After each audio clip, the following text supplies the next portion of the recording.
sintetizados por el maestro Vicente Lombardo Toledano en 3 planteamientos: el desarrollo de México con independencia del exterior, el mejoramiento constante del nivel de vida del pueblo y la ampliación permanente de la vida democrática de la nación, a comprometer todo nuestro esfuerzo para que nuestro país se incorpore vigorosamente al desarrollo científico y tecnológico. Para alcanzar ese objetivo, sobre bases firmes, es necesario orientar todo nuestro sistema educativo hacia la formación en corto plazo de profesionales de la más alta calificación. Y sobre todo necesitamos un gran número de investigadores y tecnólogos. Aquí coincido con lo que acaba de decir la maestra Elba Ester. La necesidad de tener el reconocimiento a la profesión magisterial. Si queremos educación de calidad, necesitamos tener salarios que correspondan a esa calidad de educación. Los maestros no pueden seguir estando en las condiciones que se encuentran sin el reconocimiento que deben tener. Para alcanzar ese objetivo, esto implica fortalecer urgentemente los laboratorios industriales donde se crea la tecnología ya existentes y crear nuevos en campos como la computación, la informática y la robótica, de nuevos materiales electrónicos, químico-farmacéuticos o biotecnológicos para dar solución a problemas de las empresas estratégicas del Estado o de una rama industrial atendida por micro, pequeñas o medianas empresas privadas, o de las nuevas empresas que se vayan creando como las agroindustrias que están dentro de nuestro Plan Nacional de Desarrollo. La estrategia debe ser la conjunción de recursos económicos, humanos y técnicos de las empresas y organismos estatales y privados, de los centros de educación superior, particularmente los de carácter tecnológico como el Instituto Politécnico Nacional, así como de los institutos o centros de investigación científica del país, dependientes todos de la educación pública. Esta acción conjunta se hace necesaria porque la creación de laboratorios industriales implica grandes inversiones, y aquí hago referencia a lo que comentaba la maestra María del Carmen Tavera, como el financiamiento en uno de los aspectos de su cuestionamiento.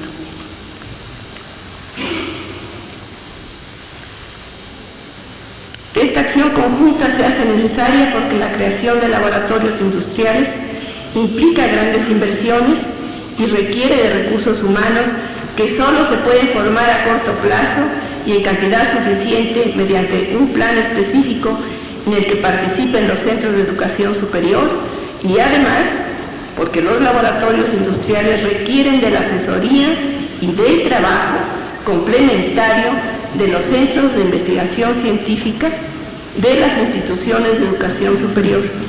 También porque la introducción de nueva tecnología en la industria o los servicios requerirá de la capacitación de un número muy grande de trabajadores en un lapso breve, que solo se puede lograr con la colaboración de las instituciones de educación superior, particularmente tecnológicas, y además porque los técnicos de tipo nuevo que se vayan requiriendo solo se puede formar en las aulas de estas instituciones, pero también con un sentido siempre humanista, como lo ha orientado el artículo 3 de la Constitución.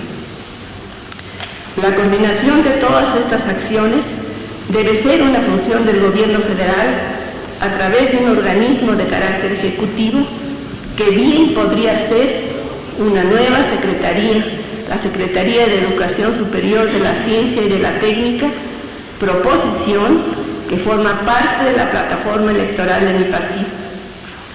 Es de advertirse incluso en los países altamente desarrollados, por ejemplo en los Estados Unidos, que el Estado participa de manera decidida en la educación, particularmente en la superior.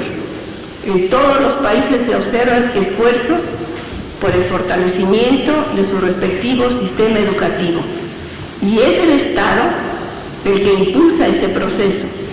En todas partes se actúa con la premisa de que la inversión mejor es la que se orienta a la educación, como condición para integrarse al actual proceso de desarrollo científico y tecnológico. Por eso nuestra insistencia en que el reto para México reside en construir una vía eficaz y democrática para incorporarse a ese proceso científico y técnico. Está generando ya enormes beneficios para los países que han logrado incorporarlo a sus programas de educación y desarrollo. Ante esta tesitura, la alternativa es hacer realidad lo que se propusieron los grandes constructores de la patria, para alejar al pueblo de la miseria y el oscurantismo, canalizar cada vez más recursos a la educación y en particular a la educación pública, hasta alcanzar en poco tiempo el 8% del Producto Interno Bruto recomendado por la UNESCO para una enseñanza de calidad, hasta que vayamos teniendo mayor inversión en la medida del incremento de la población y así satisfacer todas las necesidades y requerimientos.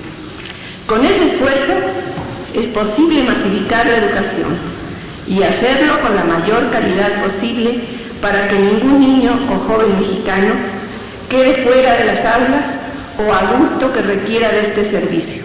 Si actuamos en este sentido, es posible orientar a un número cada vez mayor de estudiantes a las áreas científicas y técnicas que necesitamos.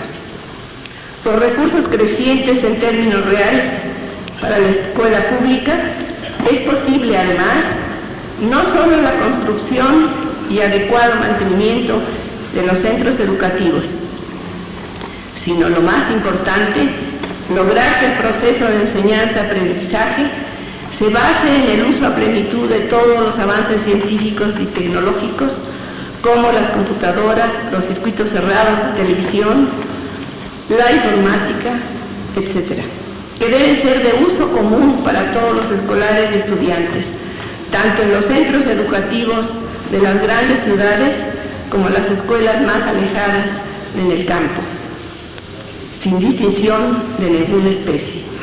Ahora bien, ¿cuál debe ser la orientación de la escuela mexicana concebida con esas características, es decir, realmente moderna, que los compañeros han comentado en sus cuestionamientos? Sin duda alguna, el artículo 3 constitucional debe seguir siendo el horizonte de la escuela mexicana, la pública y la privada, y desde luego una cuestión de primordial importancia para que la escuela mexicana cumpla con su alta misión es la formación de los educadores, porque de ellos depende que las nuevas generaciones sean formadas con una conciencia nacionalista, democrática y patriótica. Para lograr ese objetivo es necesario que la educación normal sea una función exclusiva del Estado. Con esto comento otro de los cuestionamientos de uno de los maestros que hicieron uso de la palabra. No solo debe terminar el cierre de las escuelas normales rurales, sino que se debe fortalecer y crear más y hacer que todas, teniendo a la Benemérita Escuela Nacional de Maestros como rectora, trabajen con planes y programas de estudio comunes, que se distingan una de otra solo por las particularidades regionales que deben ser incorporadas previo acuerdo de la Secretaría de Educación Pública. Los trabajadores de la educación, encabezados por su glorioso Sindicato Nacional de Trabajadores de la Educación, conquistaron recientemente, como ustedes lo han manifestado, el derecho de mantener su estructura vertical como sindicato nacional que hay que apoyar y reforzar, así como la obligación del Estado de estructurar un programa nacional y permanente de actualización magisterial, su puesta en práctica con todos los recursos que requiera, es una condición insoslayable para elevar la calidad de educación que reciben los hijos del pueblo mexicano y y el trato y reconocimiento que merecen los maestros de México. Permítanme expresar que abrigo la firme convicción de que el Sindicato Nacional de Trabajadores de la Educación mantiene con firmeza sus principios de organización revolucionaria. Y no puede ser de otra manera, porque sus filas se siguen nutriendo de gente que ha salido del pueblo de México. El CENTE, como resultado de una larga lucha de los trabajadores de la educación en pos de su unidad, proceso de formación en que destacó el afán del maestro Lombardo Toledano de organizar a los maestros mexicanos en una sola organización sindical, es uno de los productos más genuinos de la Revolución Mexicana.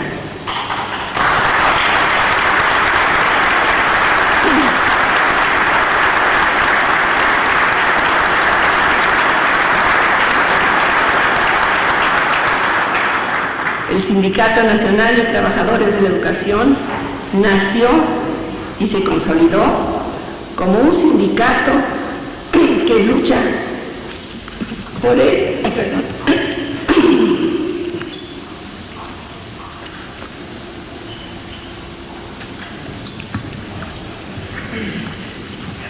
Sindicato Nacional de Trabajadores de la Educación nació y se consolidó como un sindicato que lucha por el mejoramiento material y profesional de sus miembros, pero al mismo tiempo se compromete en la defensa de la soberanía y de la independencia de nuestra nación.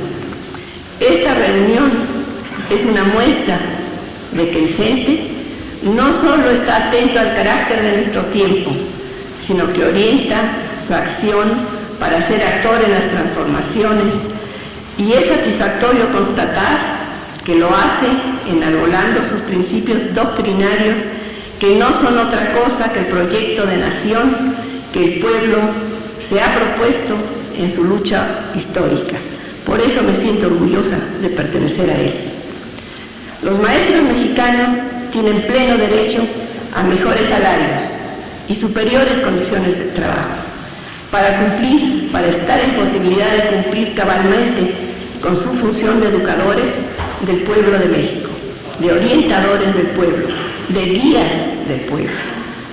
Compañeras y compañeros maestros, compañeras de usted, si el pueblo me favorece con su voto para llegar a la primera magistratura del país, lo expuesto será la base de mi gestión en materia educativa, porque estoy convencida de que solo con esas premisas es posible crear las condiciones para que la escuela mexicana, la surgida de la revolución, pueda esclarecer la conciencia de las nuevas generaciones y las prepare para conducir a nuestro pueblo a un estadio social más elevado, donde sea una realidad la distribución democrática de la riqueza que el propio pueblo produce, en donde la explotación del hombre por el hombre solo sea historia, y estén en condiciones de preservar a la patria mexicana como Estado soberano e independiente en el concierto de las naciones del mundo. Encabezando el Poder Ejecutivo, crearé las condiciones para que los trabajadores de la educación vuelvan a ser los líderes del pueblo. Es mi compromiso a la educación y a los maestros de mi patria, sobre la base del respeto irrestricto a la autonomía e independencia de la organización sindical, en puntales del desarrollo independiente de nuestra nación. Muchas gracias.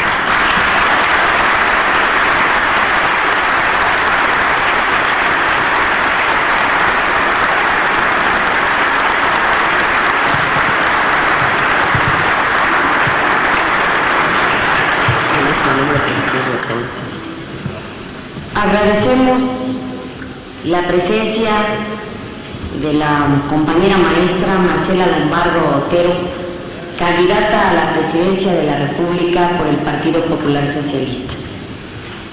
Nos comprometemos a que nosotros haremos un folleto y este llegará a los maestros para que sepan cuál es su pensamiento y ellos decidan en una libertad personal legítima por quién será su voto. Por lo pronto queremos decirle que reconocemos su participación y cedemos el uso de la palabra a una de las compañeras de Mujeres en Acción por México que quiere participar, pidiéndole nos disculpe por eso, pero bueno, así son estas cosas. Por favor. Desde Puebla, ¿sí? No. Nombre. Margarita Campos, de Mujeres en Acción por México. Profesora Elbester, compañeros del Comité Nacional de Acción Política, profesora Marcela Lombardo. El aprendizaje social se da a través de la familia, es una realidad. Los maestros, a través del tiempo, hemos sido baluarte de nuestra sociedad. La transformación contemporánea es fundamental para la transición. Somos representantes de esta transición. La mujer es para nuestra sociedad la esperanza en la instrumentación social. Somos representantes del cambio y en nuestra sociedad pieza fundamental para el progreso de nuestro país. No es casual que ahora más mujeres participemos en los espacios en donde se toman las decisiones. Como maestras, lo hacemos día a día en todos los espacios y en donde actuamos en todos los rincones de nuestro país. Para Mujeres en Acción por México, es satisfactorio que dos mujeres, usted una de ellas, disputen abriendo espacios para otras, algo tan importante como es la presidencia de la República. Es un logro para nosotros. Más mujeres hacemos lo mismo y lo más importante es que al participar lo hacemos con mayores posibilidades. De nosotras depende. Más mujeres tenemos deseo de participar y estamos en la lucha por conseguir más espacios y con más posibilidades. Nos alienta el saber que otras mujeres nos acompañan en este deseo, que no importa en qué línea estemos, será una realidad para el futuro. El cambio lo estamos construyendo. Recibo a través de mi conducto el reconocimiento y la satisfacción que como mujer y como maestra esto representa. Felicidades.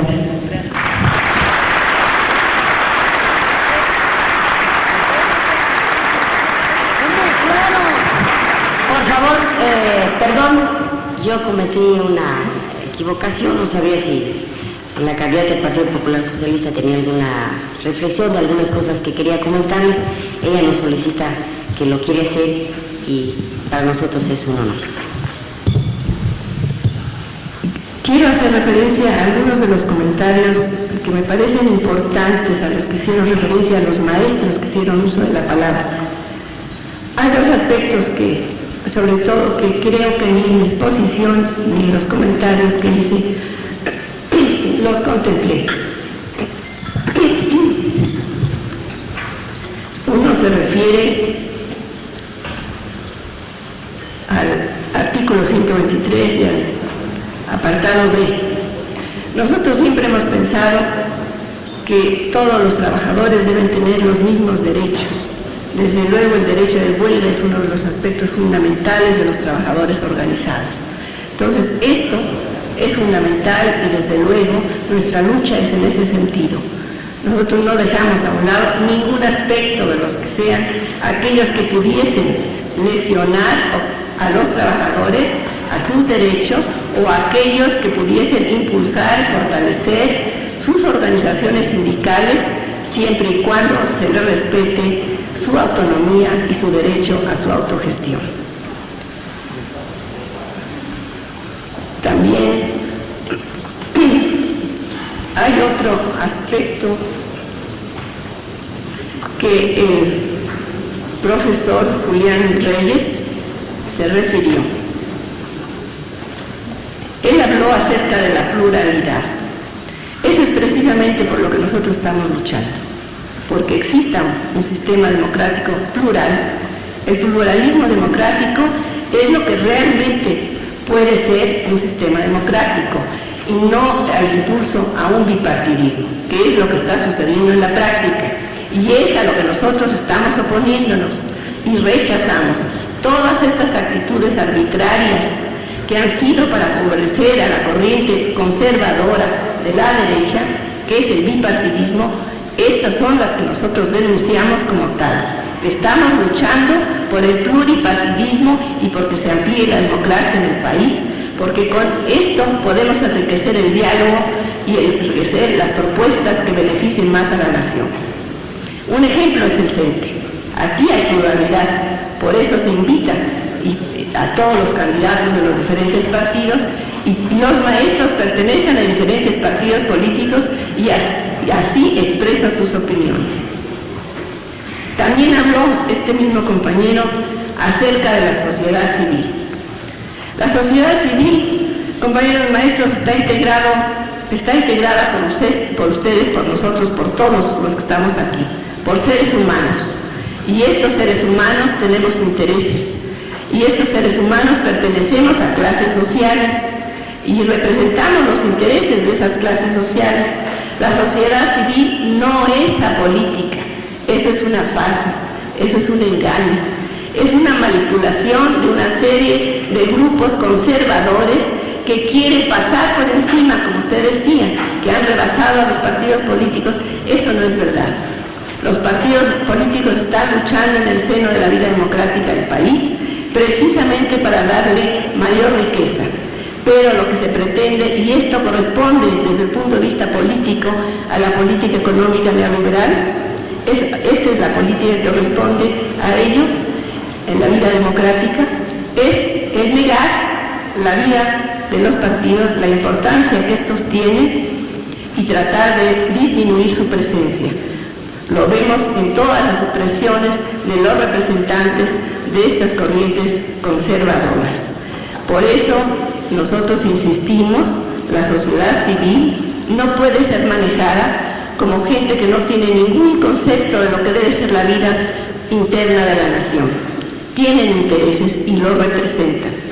Ese manejo mañoso que se hace de las agrupaciones, de asociaciones civiles, tienen objetivos políticos muy concretos, poderlos utilizar en el momento que lo necesiten para que beneficien a sus intereses. Otra cosa es las agrupaciones que luchan por ayudar a los jóvenes a una colonia por beneficios sociales o a las gentes de tercera edad. Esos tienen otros objetivos, igual que los jubilados, que buscan satisfacer muchas de necesidades muy particulares. Pero hablar en general de asociaciones civiles o de sociedad civil que ha pasado por encima de los partidos políticos, esa es una negación de la vida democrática del país y es un ataque permanente de la corriente conservadora hacia los partidos políticos. Muchas gracias.